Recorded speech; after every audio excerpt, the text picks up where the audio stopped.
Hi, my name is Don Schmidt, and I will be giving the presentation on digital production manufacturing for this session of the Denver Publishing Institute. Before I start, I would like to extend my thanks to Joyce Meskis, the director of the Publishing Institute, Jill Smith, the assistant director of the Denver Publishing Institute, and also to Amy Hall for all the help that they've given me and support in putting together this presentation for you today. I'd just like to say that this is a dream come true for me. When I got into publishing, I said it's an industry where it's very difficult to get to a point where you're at the top of your profession and you always have to give back. And I'm not saying that I'm at the top of my profession, and I don't think I will ever be at the top of my profession. But it's one of those professions where you need mentors and people to give you the information to continue your education as you're going through this process of getting into this industry. So that's where I'm coming from, and we'll take it from there, and I'll show you a little bit about production manufacturing and how it's working right now. Before I start, let me give you a little insight about ABC Clio. ABC Clio is a reference publisher. We do a lot of military history, social science books, big encyclopedias on military history. We have a series that you'll see that started about 5-6 years ago that is one of the top military history encyclopedias out there in reference. So we're trying to now get more into social science because we've actually integrated with the Greenwood, Prager, and LU that we purchased 2 or 3 years ago. So that's been a big chore for us to try and put the two companies together and actually make it work. So a lot of what I'm going to show is actually what we've been doing in the last 2 or 3 years to get the production process into the digital age from where we were before. So that's where we're going. Digital content production manufacturing. Basically, what you want to do is get to a point where whatever you're putting out, you can reuse. You can have it go into any format you want, and that's exactly where you have to be, especially in this day and age, because it comes down to how are you going to keep your revenue up. People want different formats. It's either ebooks, databases. We have a new product called a downloadable, which you'll see also. So that's where we're going to begin. Okay, so I broke this down by the numbers. Who is this Shrek-looking guy up here? Okay, why am I here? So 27 years, as Joyce mentioned, in publishing, production, manufacturing. 16 years spent working in Manhattan, doing the grind, Random House, McGraw-Hill. The third bullet point is the one that really depresses me. 7,072 trips on the Long Island Railroad to work in Manhattan back and forth. I actually tried to figure out what that would be in like weeks and days, but I really said this is getting depressing, so I don't want to figure it that far. 7 years working as production manager at ABC Clio. Clio is a great company. Actually, today is my anniversary date from when I started in 2004. So this is how I'm celebrating. And like you, I'm also a student because you can never stop learning. And like I said, anyone in this industry who tells you that they know it all, they don't. No one does. I don't, and I admit it. I'm learning every day. So I'm in the Pace University Master in Publishing Science program, and I graduate in May. So after I finish with this presentation, I'll be diving back into continue writing my master's thesis for the rest of the summer. So, and the bottom one is the most important one. One intense desire to give back and mentor the next generation of publishing professionals. It's all about you. You're what's going to make it happen. We're passing the torch. So we need you guys to have all the knowledge and basics that you need to make the best publishing decisions that you can going forward. So that's pretty much why I'm here. Some of the glossary of some of the key terms we're going to be talking about. CMS, Content Management System. This is the basis for everything at every publishing company now. Every publisher has to figure out what they're going to do with their content, how it goes through the pipeline, how they're going to get it out the door. And it's also related to DAM, which is Digital Asset Management. How are you going to integrate your content into your IT infrastructure? It all has to work together. It all has to get out the door in a format that's usable. DTD is your document type data. That's basically your spec framework for all of your XML, which is going to be your ebook product. If hopefully your vendor who is doing your layout will follow your DTD exactly, and then it'll be an easy load once you get it to load it up. FSV, full service vendor. Full service vendor is basically what we refer to as our offshore vendors. The entire production process that I'm going to show you is based on doing most of our functions in the Indian subcontinent. The reason why we're doing that, I'm not a proponent of taking away work from the country, but the amount of savings that you get when you do that and offshore it, you can't beat it. And especially since you can speed up your process by doing it that way and having project managers offshore, you can cut your production time down by at least a third off what you can do if you use a traditional method. And we'll go into the traditional method of production as well.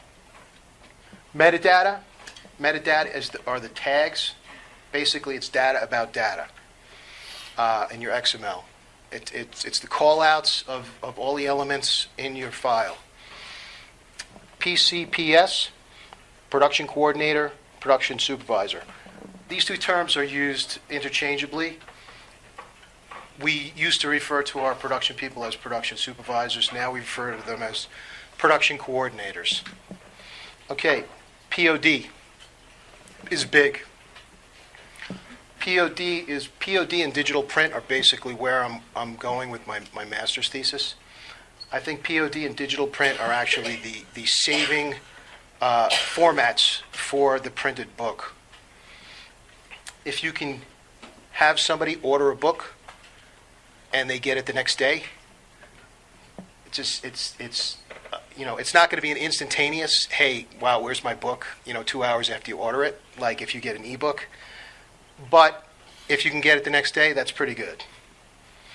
It's also saving on your warehousing because you don't have any revenue going out to pay for warehousing when you're using a one-off system like that. Digital print, short-run printing, okay? Anything under 350. Now, the plant that you saw today was probably an offset or a sheet-fed vendor. Their price point that makes it a good buy for a publisher is probably about $350 to $1,000 and above. It only becomes a good revenue saver when you're going for a low print run. Web press, offset printing, single roll paper goes through anything from 1,500 to 50,000 is good for the web. Even lower, if you can, work a deal or get a contract with an individual vendor printer. Sheet-fed printing. Sheet-fed printing is used primarily for doing a lot of four-color work, jackets, covers, your components, basically. Highly illustrated coffee table books. A lot of the cookbooks are done sheet-fed. Where your halftones have to be of the highest quality, especially if they're showing like food items, always done pretty much on a sheet-fed printer. Craft books. I used to work do print brokering for a company up in Loveland called Interweave Press. Does all craft books, all four-color. All of our printing was done overseas in Asia. We had a few interesting occurrences with that too, where if you don't have enough books in your container when it's coming back in through customs, and someone else has something in the container that Customs doesn't really like or want to take a look at, they'll seize the container on the pier, and there'll be a 72-hour blackout on your books, basically, because something else was in the container that they want to take a look at. The 2 times that this happened when I was at Interweave, we had book club sales that had to go through, and trying to, talk book club people off the ledge when you're trying to get the Customs people to give you information on where your books are and why they're not being shipped to their final location is something you really don't want to have to do very often. So PDF, portable document format. It's a transmission file format that it's closed. Pretty much nothing's going to, you're not going to have any reflow. All of our print files from Clio, and also all of our POD and digital print, all of our files that go out to printing are PDF files. Okay, so I wanted to ask you, what do you think the issues are facing publishers? How are you defining the term publisher? Because we've heard that a lot. Publisher and your sense of the word publisher? Like ones that actually I didn't think my sense was any different, but... There are a couple different. Okay. Well, you mean like a trade publisher or a reference publisher? No, I mean we have publishers in the editorial house where publishers say yes or no on books going in through their company, and then we also have publishers who are considered who make flyers and postcards, and then we have publishers who let's narrow it down and say book publishers. Okay. So what do you think? I think it's the one that we've always been talking about, the digital versus print, and where that's going and how to maintain that process. I guess streamline it so that you can still get revenues on both sides. Good answer. That's pretty much where we're going. Okay, so content management systems. Have you seen anything about that? Okay. It is. Digital asset management. Oh, I want to see if anybody's heard of any of these things before. Is content management the way that the books flow through the publishing process, and the way that the files are organized in a manner so that they can be read by all the machines and the equipment in the Right. It's the archive structure that actually the digital asset management is the archive structure, and the content management system is how you flow your content out into the different formats that you want to sell into. And I ask these questions because these are a lot of the things that we're going to try and cover. And I know it's a short amount of time, but we're going to try and get through as much as we can. So we're going to talk about how do you build an internal process that provides content to all your customer bases, and print on demand and digital print. Is it the future of wood-based carbon formats? I personally think it is. This is the most important slide you're going to see. Okay? This says it all. This is who we publish to. These are the people who tell us what they want. People who tell you that ebooks are the wave of the future, or this is where it's going. No. They tell you where it's going. Because if you don't give to them what they want, you won't have them. And you won't have a company.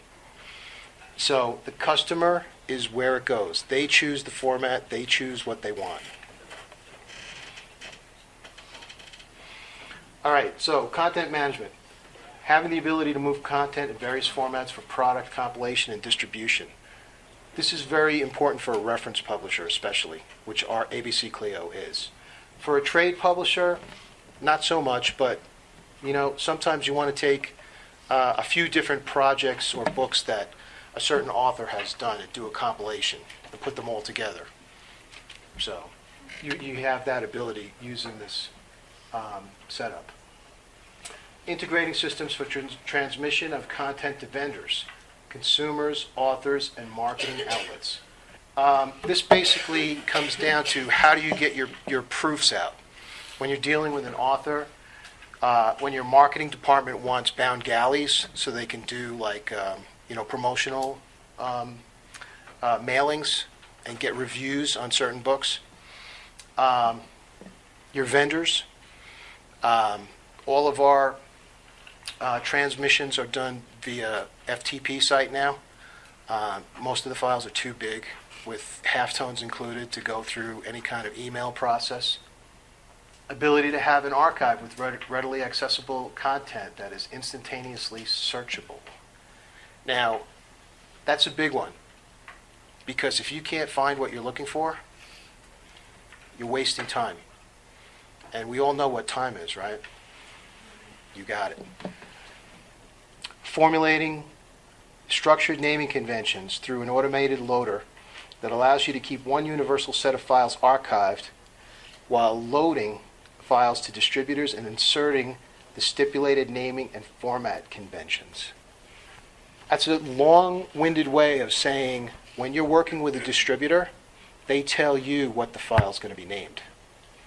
If you're working with Amazon, if you're working with Barnes & Noble, if you're working with Ingram, they all have different stipulations on what the files are going to be named. So you could end up having an archive of 5 different files of the same material. You don't want that.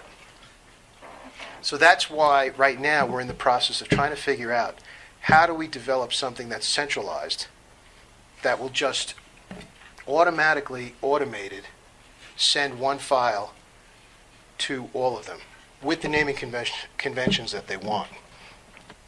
And right now, we're still trying to figure that out. And you know what? So are most publishing companies. Because the more you can streamline the process, the better it's going to be for you, your company, and the customers. Final one down here, ability to parse data for reuse in multiple projects and formats. This is, like I said, this is good for reference. We've got, I don't know how many different entries on George Washington. You know, a biography of George Washington. How many do you need? I mean, it's not changing. So, George Washington, that's it. So if you've got like one, that's all you need. And again, like I said, for trade publishers, you know, they might want to take some material that was previously published by a certain author and put it together into a different compilation. So that would work well for them as well. Here's the beginning of the process. In ABC Clio, we have what's called an editorial operations team. Now, the editorial operations team handles the manuscript all the way through development. They're looking to make sure that it's complete, and also to give us information as far as possibly what design we want to use when we send it out to our vendor. They will get to a point where the individual project editor who's working on it will say, okay, this book is ready for transmittal. They'll have a transmittal with about 15 books, and I have one waiting for me when I get back to the office, by the way, that I'll have to assign all the projects to my staff. I take all the manuscripts. We go through and make sure that the review has been done. All the elements are included. All the elements could be notes, endnotes, footnotes, anything along those lines. I check the publication date. We then make sure that once the manuscript is through, we can actually make that pub date. Sometimes we've gotten manuscripts that say they've kind of sat in editorial operations for a little bit longer than they should have, and it's got like an August pub date and it's going to transmit today.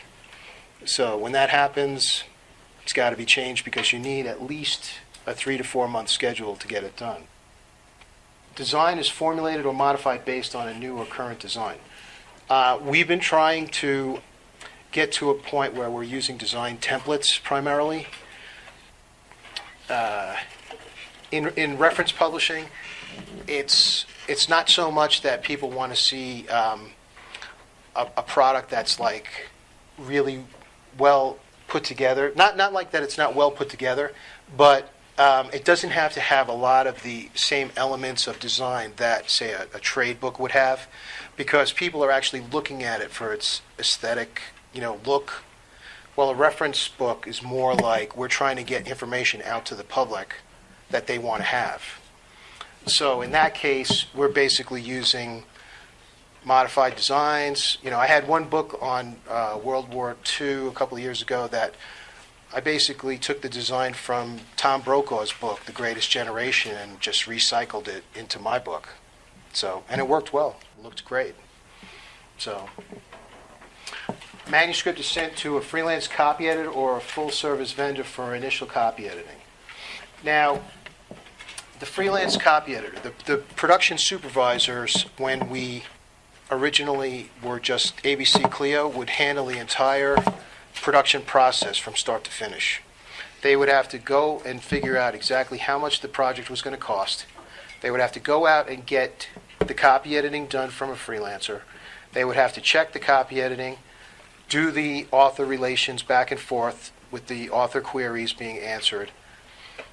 Once you start dealing with a full-service vendor, because you've got 500 books that you have to get done, they're handling the copy editing, they're handling the author communications.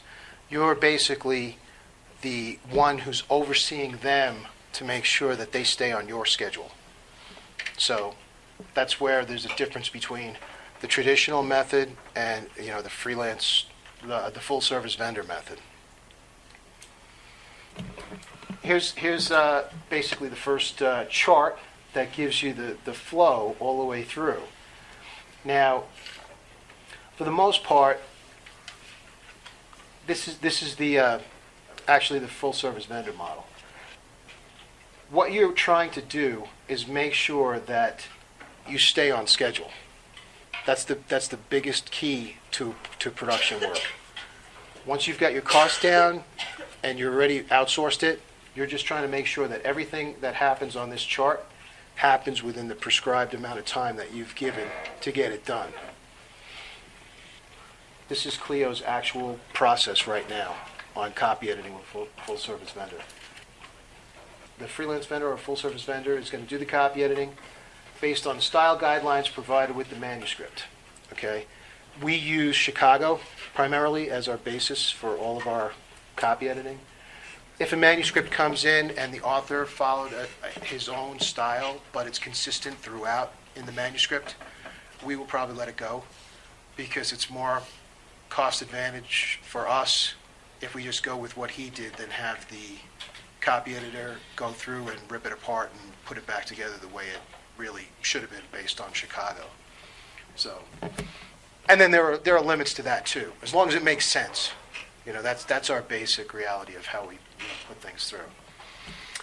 Copy editor will do a sample edit and email it back to the production supervisor who sent the job in. We do that especially now to make sure that the copy editing job that we're going to get is up to the standards that we're looking for, when we're putting these jobs out.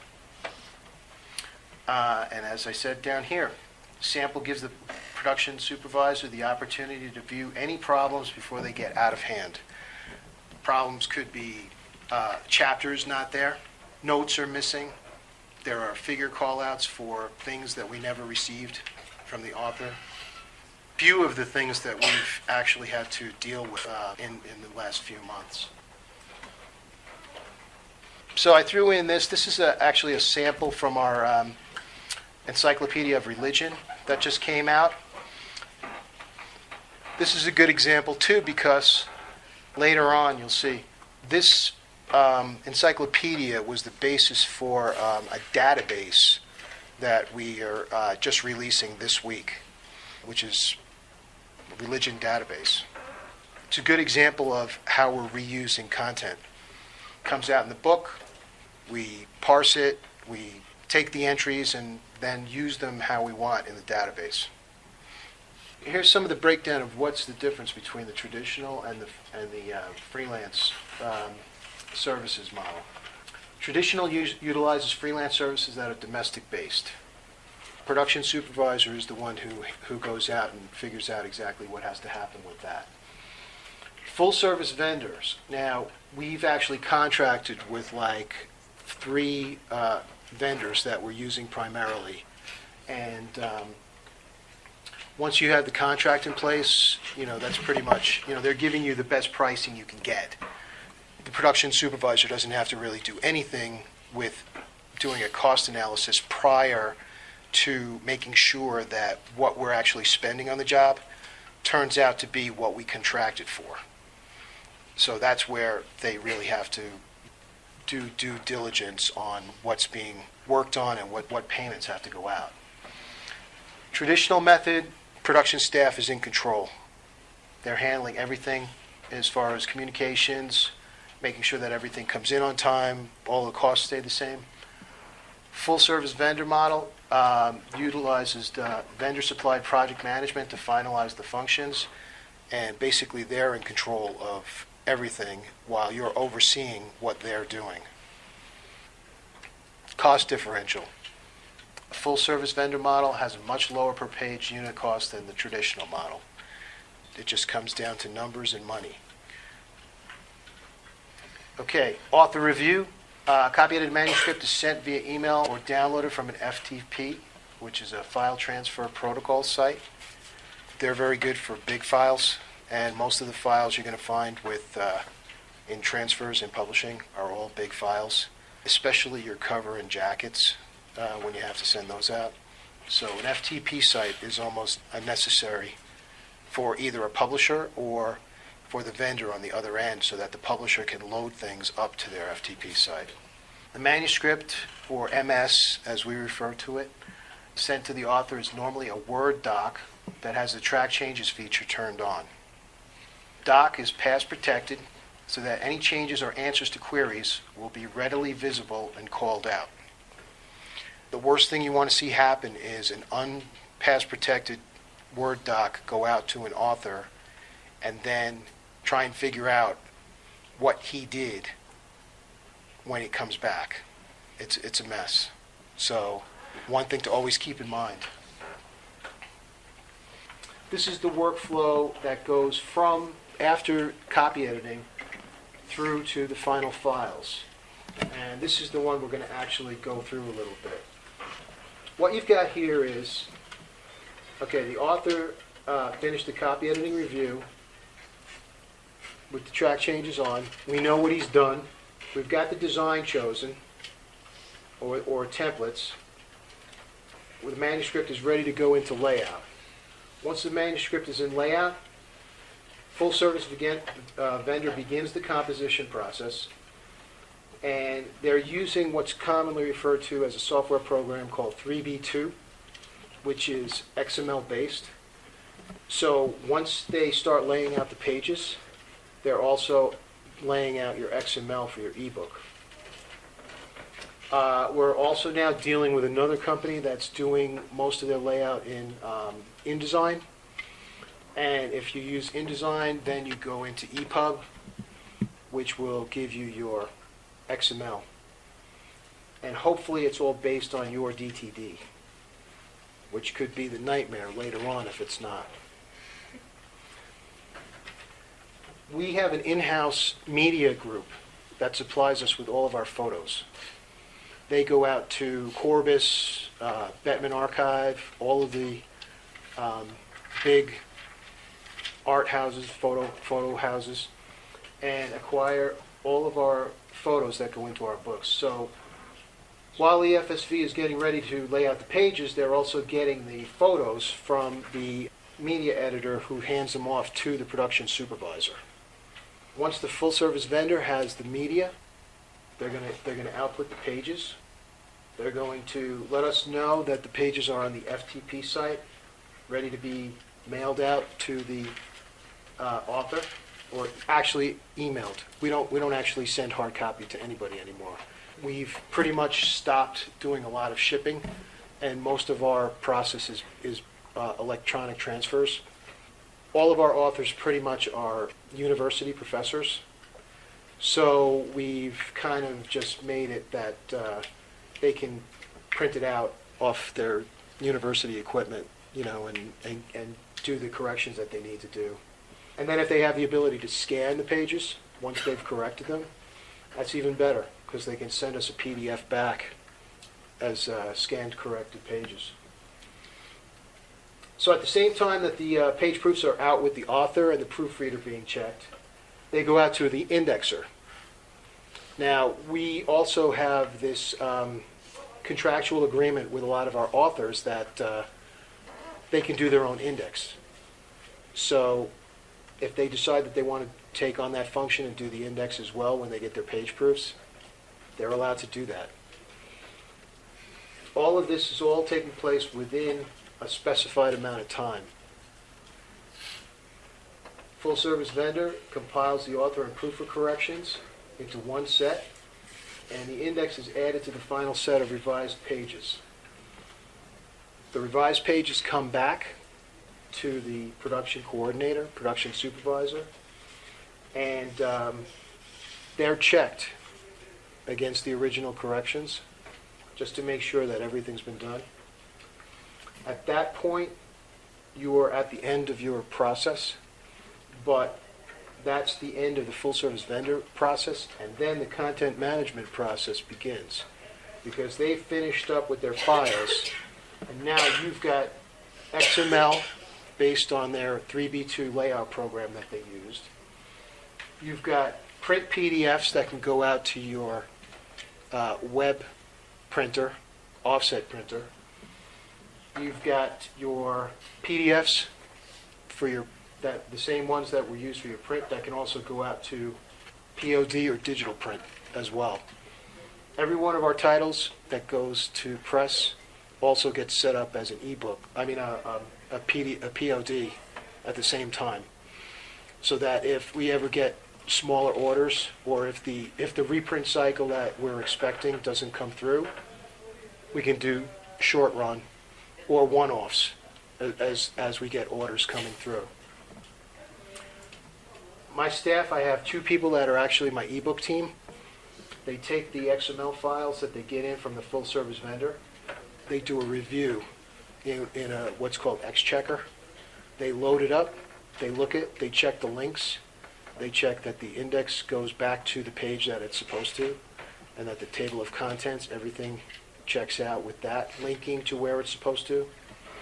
So nothing is final until they've done their check and made sure that the ebook is ready for loading. We load about 50 ebooks at a time, and that was kind of a huge deal too, because we had to come up with a new loader, because our original loader was only capable of loading like 3 or 4 books at a time. So it took forever to load, you're getting like 50, 60 books a month, plus, if we ever go back and have reprints and get XML for those. So now we've got that up, we're doing like 50 books a month loaded into onto our site and also out to our distributors.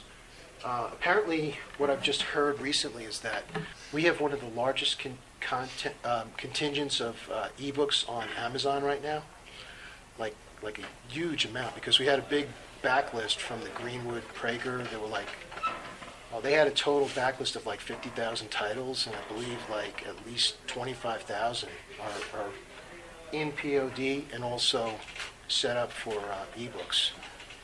Now, let me tell you one thing too, and we just talked about this. All of this you can do. That doesn't mean you're allowed to do it. Okay? I'm just giving you what can be done. You're going to hear from John Tandler later on. He'll tell you about copyrights and permissions. I mean, you may not have the ability to do it because it's not contracted for. So, but it's nice to know that you can do it if you have the ability. All right. I just threw in a picture of some page proofs. This was actually a book that I worked on a couple of months ago. When did this come out? This came out in December of 2010. 3-volume set. Other things to think about with the traditional versus full-service vendor model. Traditional has a much higher logistical edge in communications between publisher and vendor. If you outsource to somebody who's in the next town or in the next state, and basically you're both native English-speaking people, you have a much easier time than trying to communicate or talk to or get in touch with someone in India at any given time to actually talk to them about what's happening with your project. That's one thing. Although we have had a lot of communications back and forth. If you call early, really early in the morning, you can actually catch some of your project managers over in India at certain times. Traditional model works well for publishers who publish a lower volume of titles in a year. That goes without saying. It gives your production staff don't have as many things going on at one time, so they can actually focus in on what they're doing in dealing with their outside vendors. A full-service vendor model works well for publishers that do hundreds of titles a year. There would be absolutely no way that we could do the amount of titles that we do in a year now using the traditional model. It's just not feasible. Quality is higher in the traditional model since native English-speaking staff are working on the editing and especially the proofing functions. You're going to have instances where you'll get page proofs back that have comments in that or things that have been input into the composition that are actually like conversations between people in the plant. So you always have to be looking out for that as well. Full service vendor, cost benefits of working offshore, keeps the unit cost down. In this day and age, your cost comparison between your revenue stream, you have to keep it down so you can stay profitable. This is a presentation that we put together in my class, my modern tech class, 2 years ago, or a year and a half ago. We were given an assignment where it was the French Institute of Technology wanted to share their archive with 3 of their campuses. One campus was in Denver, one campus was in Washington, D.C., and the other was in Montreal. We had to build a complete content management system, digital asset management system, using marketing, IT, all the functions of like figuring out exactly how this would have to be done. It's self-narrated too. It's up in the cloud. You can just go through and check it out and see what we put together. A lot of it is relevant to what's going on now on a smaller scale. Joomla is actually the web portal that we picked as our content management system. It's free. It gives you the ability to use a lot of its functionality to have customers come in, get your content to various different vendors. And the fact that it doesn't cost anything, free is good. Print on demand and digital print. Now, the reason why things keep coming up is because the process that we just went through in the chart feeds all of these different formats. So once you've got your final print PDFs, you could send them out to a web printer like a Donnelly, Quebecor, Sheridan Books, Edwards Brothers, and they're cost competitive if it's $350 or higher as far as your print run goes. If the print run is $350 or lower, then you want to use a digital print facility. A Lightning Source. Now, Lightning Source is good because Lightning Source is actually under the umbrella of Ingram. Ingram is a distributor for ebooks. So if you can partner with Ingram and Lightning Source through Ingram, you've got a distributor for your ebooks, and then you've got also a company that's going to be doing your POD and digital print for you as well. And especially if you're a company that has like a lot of titles, volume is always good to put through because it gives you clout when you want to go through negotiations. If you can say, I've got 500 books that are going to go into POD and digital and 1,000 ebooks, they'll definitely negotiate and you can definitely cut a deal. There it is. Partnering with a vendor such as Lightning Source, IBT, or EB, which is Edwards Brothers, would be a great boon to getting OOP out of print, backlist titles back into circulation. The reason why you want to get your backlist titles back into circulation, especially if you have a big backlist, is that backlist titles don't cost you anything. And all the prepress and plant costs have already been paid. So that's like found money on your old books. You may have an initial setup fee or a negotiated volume agreement, or a negotiated volume agreement can yield a no charge for scanning titles that are not readily available in a file format. In other words, if you don't have a PDF because the title was from like 1982, you can work a deal with Lightning Source so that if you've got like 500 books going through, they'll scan the titles for you and eat part of that cost because they're going to take a percentage once that book goes out into the marketplace. The only problem you could find is that somebody may want a book and you don't have a copy of the book. And in that case, sometimes what you have to do is, and we've done this, we had books that we wanted to get back into circulation through POD and we had no copies, so we actually went on Amazon and bought copies because there was still stock in Amazon, so that we could then send them through the process and get them back into circulation through POD and digital. Heavily illustrated titles. The POD process has gotten better with dealing with photos and line art. There's one printer called a Nuvara that's a slow printer for digital, and the quality is much better than using like the high speed. The only problem is that because of the fact that it's a slow speed, they charge you more money to use it.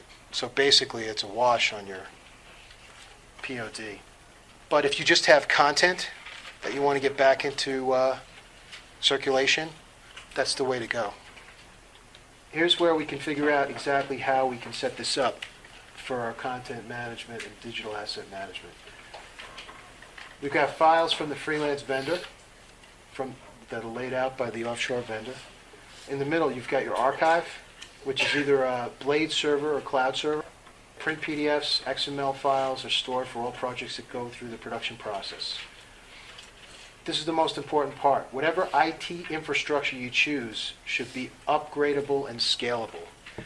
In other words, 10 years from now, you have to be able to still access all this information, because if you can't, you spent money that is not going to come back to you. So if you can kind of figure out, and this is like a game that everyone is playing at the same time, if you can kind of figure out where things are going to be 10 to 15 years from now, that's what you have to start thinking about. Because if you can't upgrade it, upscale it, you're going to be doing the same thing again 10 years from now. If you've got that done, then the center is the most important. You have to set up some kind of program where you can get all of your files out to the individual distributors using their identifiers. And that's what everybody is working on right now, because it's better to have one file than 10 files in an archive. But once you've got that done, you can send out to Ingram to be your distributor, Baker and Taylor, who wants separate identifiers. Amazon definitely wants separate identifiers for Kindle. Apple, they're going to want completely different identifiers on the files. So this is the main problem that everyone is trying to figure out now, is how to streamline this process and not have all these different files around. Once we get that center box figured out, that's going to be the main thing that's going to keep everything moving for most publishers. Okay, so your prepress costs. Editorial puts together the P&L, but production manufacturing bills the estimated plant and PVB costs on the project when the manuscript is transmitted. Most of the time, when we're getting ready to send a manuscript out, we'll ask for a cast-off so that we can get accurate forecasting on how many pages the book is actually going to be. And we'll use that to finalize a lot of our costs. Everything is actually budgeted beforehand, but it's all estimated. So once you get any information that'll give you real costs, it's always better than sticking with your estimated costs, because You could have designs where you've got 100,000 words in one design and 140,000 words in the same design, and they come out huge discrepancies. Or you could have where it's 100,000 words in one design and 100,000 words same design, and they come out huge discrepancies. And the reason for that is sometimes authors like longer words. That's what we found. There's a 10 to 15% margin of error just because different length of words. So your prepress costs are basically your copy editing, your composition, proofreading, indexing. They're all calculated on a per page basis, $10, $11, $12. This is based on your trim size as well. If you have a 6x9 trim, 7x10, 8.5x11, they're going to change their per page cost based on that. Your traditional domestic freelance vendors would yield about a 15 to 22 per page range. That's what we were finding, and that was like 4 or 5 years ago. Like I said, per page costs are all based on trim size. Okay, so your printing costs. So this should all be fresh since you went to the printer this morning. It's all based on your print run, your binding style, your cover style, page count, trim size, and print style. Whether you're doing one color black or a 4-color. For the most part, if you're going to do a 4-color throughout, unless you're like Scribner's or somebody like that, you're going to print it overseas because it's just too expensive to do 4-color printing, stateside these days. And you know what? There aren't any, I believe, Friesen's may be the last 4-color sheet fit printer in North America. But I know Roanoke, really? But I mean high run. Like for, 5,000 books. They do Pearson's educational books. Do they? Yeah, in color. All right, I stand corrected. I've had 8 color printers. 8 color printers? Yeah, it was the biggest one. Okay. So are they doing sheet or are they doing They have both. web? They were doing both? They did both. Okay. I knew that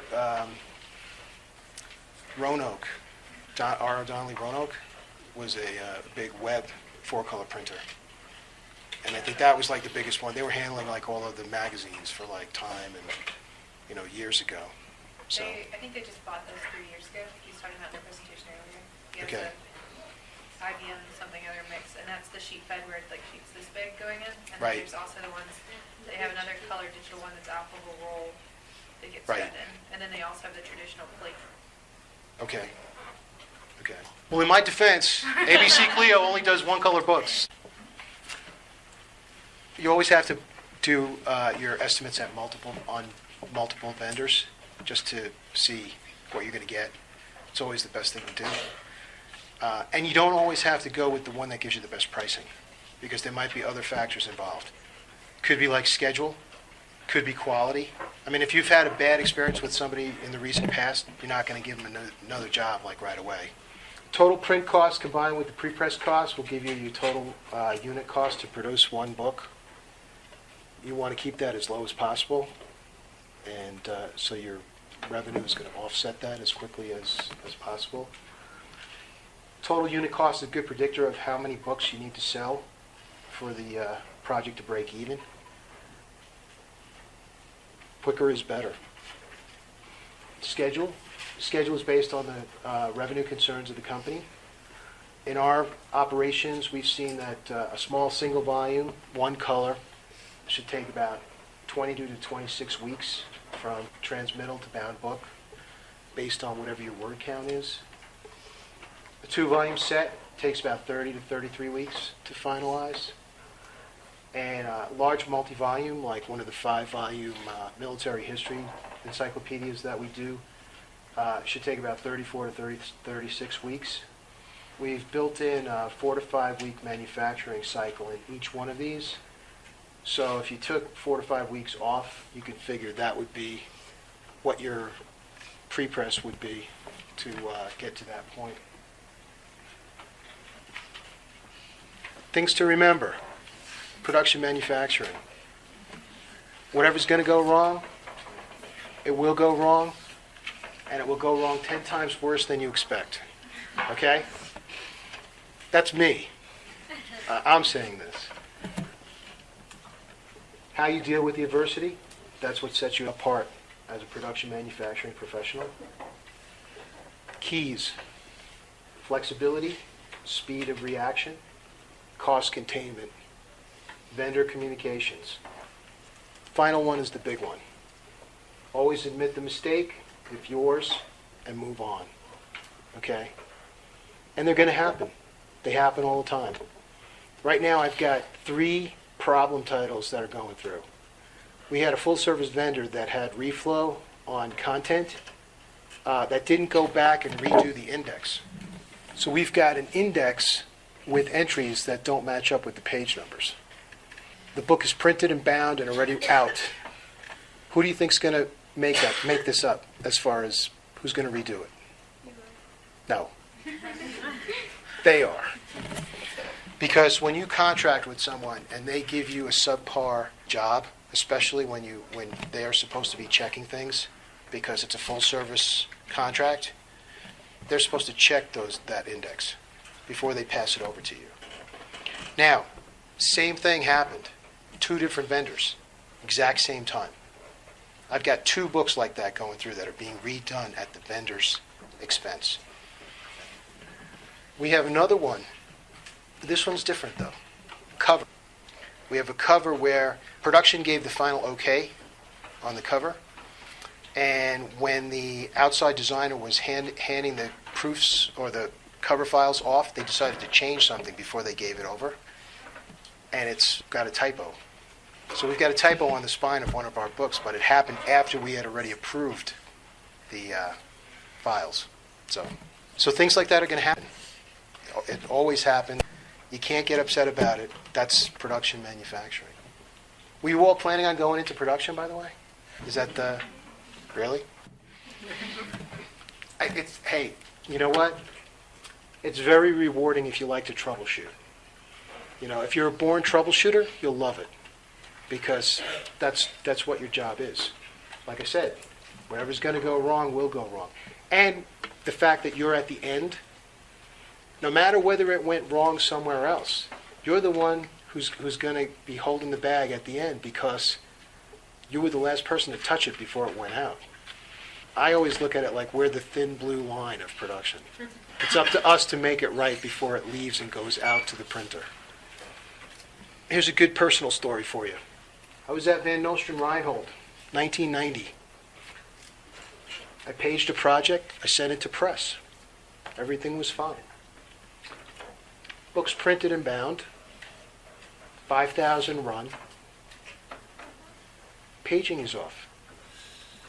The copyright page didn't back up the title page. So what do you think happened?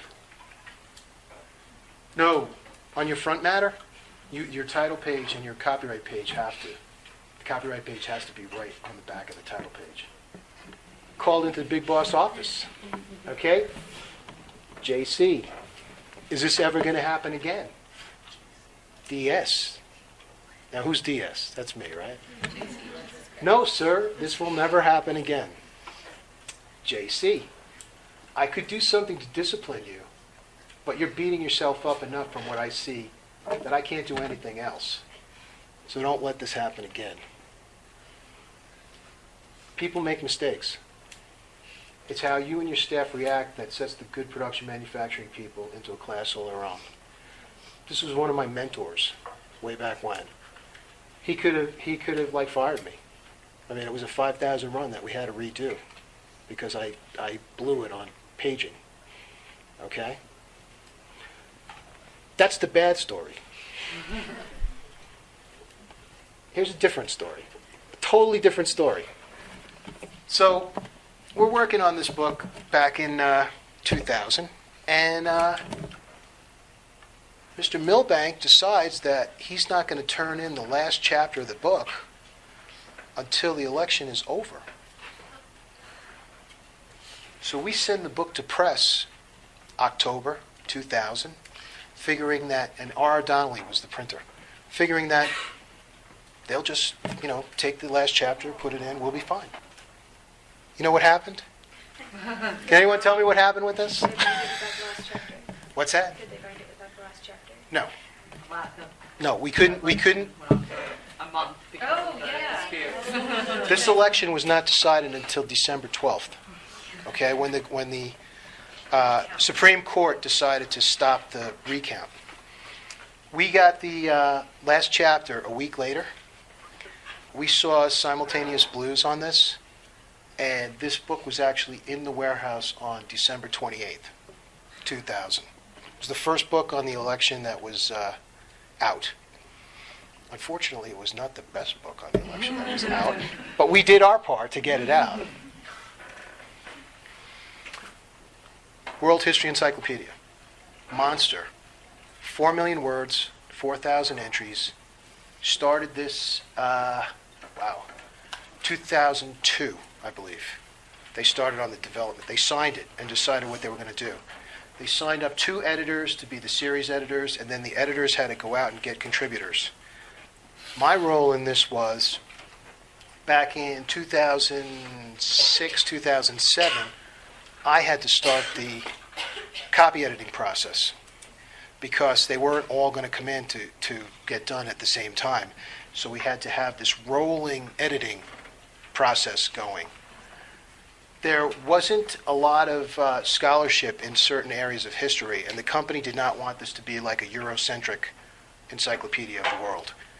So we were waiting. We waited for more scholarship to show up, or other contributors to sign on to the project. Finally, it got to the point where we really needed to get this done, and this came out in March after 10 years in development. We got so much parsable material out of this. I mean, this is going to be reused and repurposed like for years to come, because there's so much material in this encyclopedia, and it's beautiful. It came out great. I think we're actually putting this in for the Dartmouth, which is like the reference books Oscar awards, pretty much. So we'll see how it does, but it was 10 years in the making. A day in the life. Now, the oh boy can sometimes be, oh boy, I'm going to work. Or it could be, oh boy. Normal day, I start off by getting on my computer, because 7 of my staff are remote employees that work in Connecticut. They're people that we kept on as part of the company once we purchased Greenwood, Prager, and LU. So they're 2 hours ahead. So I start checking on what's going on with them. Sometime about 9:30, I roll into the office, get in, start checking my emails, automatically see if anything went wrong. If nothing went wrong, then I'm like, well, why didn't anything go wrong? This is production. This is something supposed to go wrong. I did a count a couple days ago, and I usually end up with about 150 emails a day. A lot of them are, I've asked my staff to just email me whenever something goes outside of my department, just so I'm in the loop. It's tougher to try and backtrack and figure out what's happening when you have to piece things together. So I always feel better if I have a trail, and I don't get in their way on what they're doing. They're doing their work and I'm doing my work, and unless they call me into something, they're just kind of for me to have. Then we have those days where we go in and we have the things with the index that we have to take care of. You never know what kind of day you're going to find once you walk in the office. But I would recommend it. I would recommend production manufacturing to anybody. It's funny because the reason why I originally got into this career, has anyone just actually picked publishing, as your career that you're going to go into? Is this, or are you still deciding? Never publishing again. Well, I kind of just fell into publishing because I got a job. You know what I mean? I came out of school with a degree in European history and English lit in 1984. So what was I going to do with that? I figured I'll go into some area of work where I can get some kind of training, and I'll figure it out from there. And where I was an editorial assistant. I was manufacturing. Wasn't sure what I wanted to do until one day, one of the vendors actually came in, and a bunch of the guys were like going out to lunch with the vendor. And I said, "Hey, what's that all about?" "Oh, he's from a printer. He takes us to lunch like once every 2 weeks." So it's like, hey, I know which side I'm going. Go into manufacturing. The guys, all these printers are going to take you out to lunch. And in New York, there's a lot of nice restaurants. So, but it's a rewarding career. I wouldn't give up a day. I love it. You got to have a passion for what you do, and I have it, and I enjoy what I do, and I enjoy talking to you all, and I hope whatever you decide to do in your careers, you have the same passion and love it when you get to this point as well. So I know I'm starting to run out of time, so we'll go through the rest of these pretty quick. So here's your formats. You got your ebooks, books, digital print, POD, and this one I wanted to talk about a little bit. This is called a downloadable. All right, this is a new format that we came up with. We did a series of books called Turning Points. It was kind of like it gave you the whole history of a certain topic, and then it said, well, what if? What if something happened that didn't happen? But what would the ramifications have been if this had happened?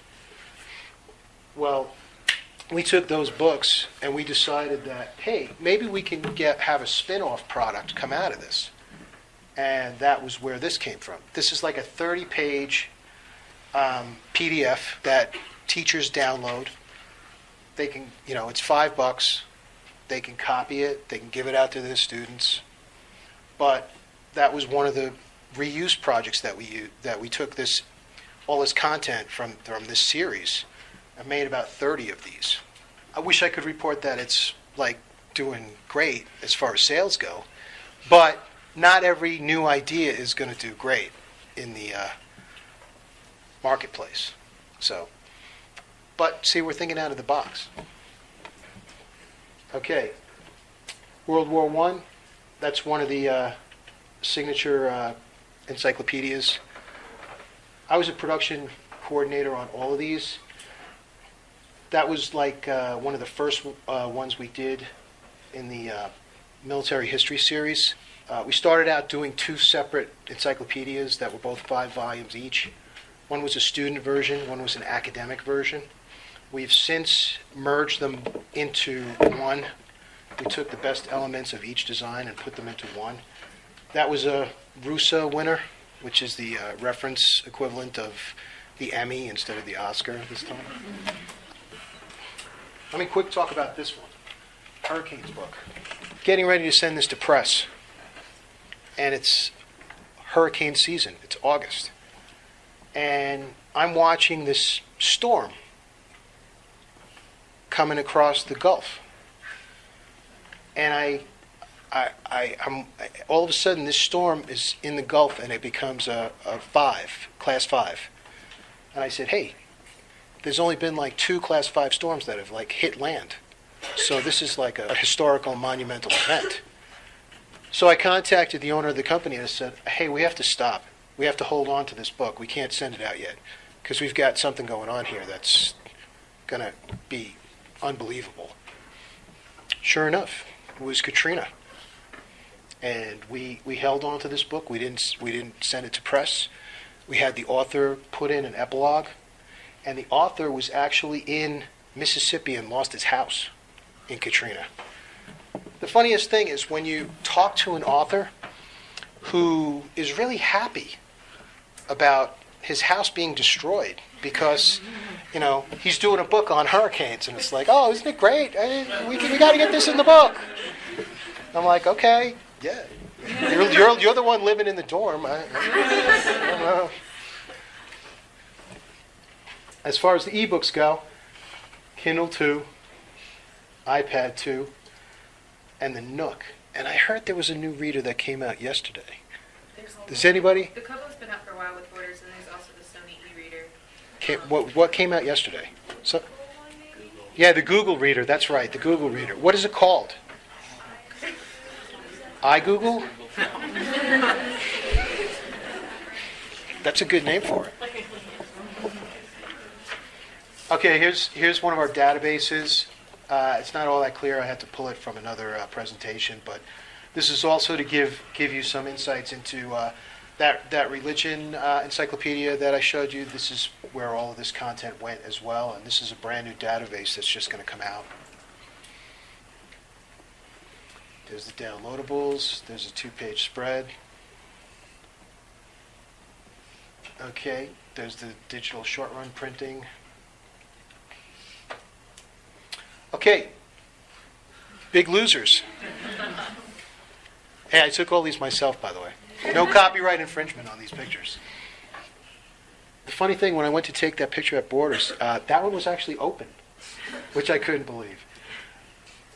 All of the big bookstores, mega bookstores, are going to suffer. There's no way around it. What's going to happen is the brick and mortar stores are going to disappear, and if they go into ebooks, they'll still have a presence, but it's not going to continue. But content winners, independent bookstores. Okay? This is where you go to browse. This is where you go to read, just check out magazines. This is where you go to have a coffee.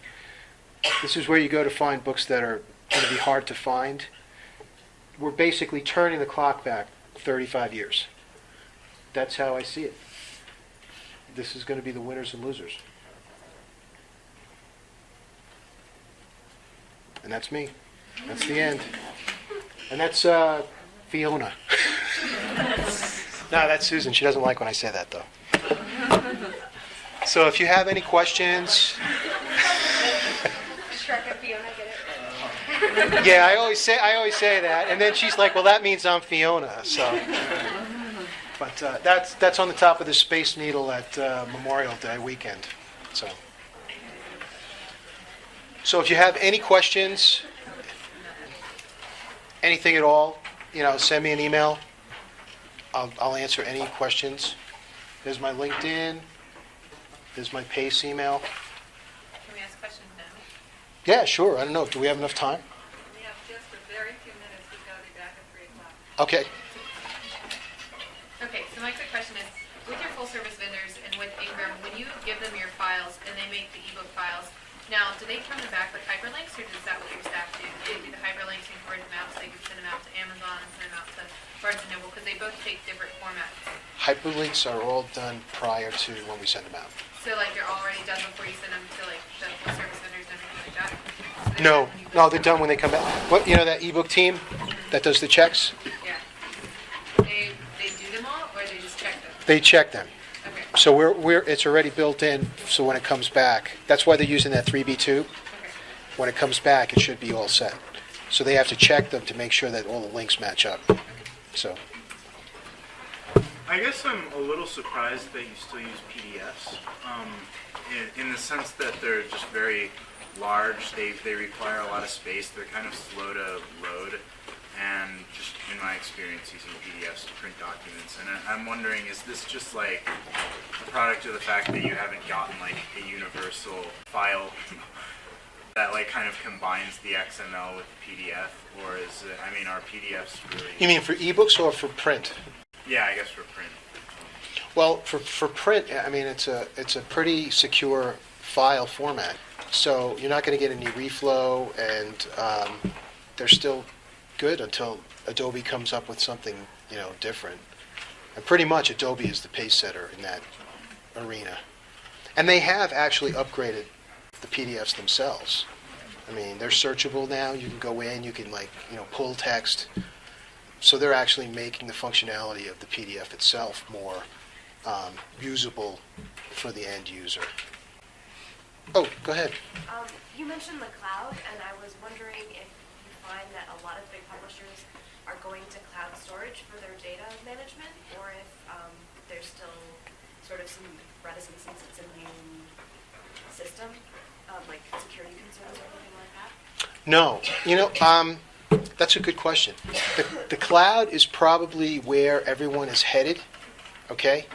But the one thing that I didn't bring up that you could go into, for hours, all these things that will make your CMS and DAM cost money. So it's like, well, what kind of a publisher are you? Do you have enough money to put into getting to that point where all of your storage is in a cloud system? Or do you have to go to something that's going to be, an upgradable blade system first?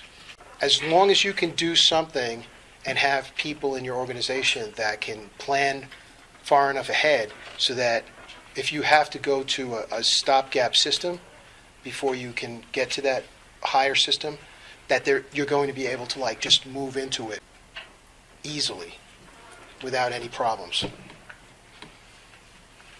Thank you, Don. Oh, thank you. Thank you all.